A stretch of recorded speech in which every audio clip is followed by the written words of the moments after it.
Recently, Professor Henry Louis Gates Jr. was arrested at his home in Cambridge. What does that incident say to you, and what does it say about race relations in America?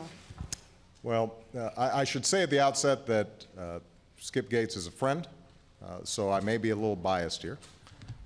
I don't know all the facts. What's been reported, though, is that the guy forgot his keys, jimmied his way to get into the house.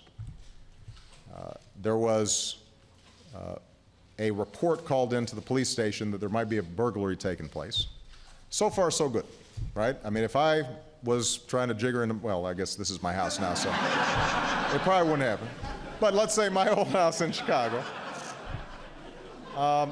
Here I'd get shot.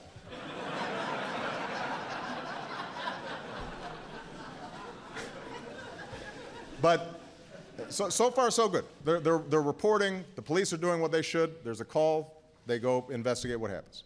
My understanding is, at that point, Professor Gates is already in his house. The police officer comes in.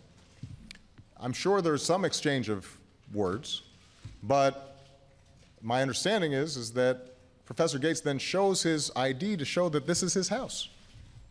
And at that point, he gets arrested for disorderly conduct, charges which are later dropped. Now,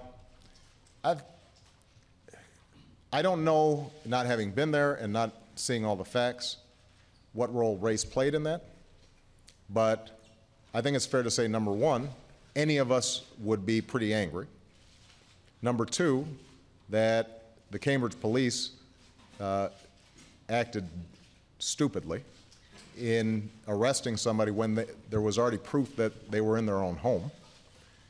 And number three, what I think we know separate and apart from this incident is that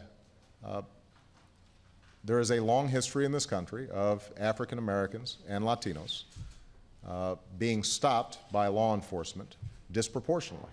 And that's just a fact. As you know, Lynn, when I was in the state legislature in Illinois, we worked on a racial profiling bill because there was indisputable evidence that blacks and Hispanics were being stopped disproportionately. And that is a sign, an example of how, race remains a factor in the society. That doesn't lessen the incredible progress that has been made. I am standing here as testimony to the progress that's been made. And yet, the fact of the matter is that this still haunts us.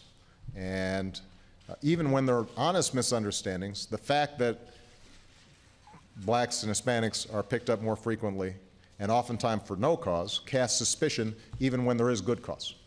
And that's why I think the more that we're working with local law enforcement to improve policing techniques so that we're eliminating potential bias, the safer everybody's going to be.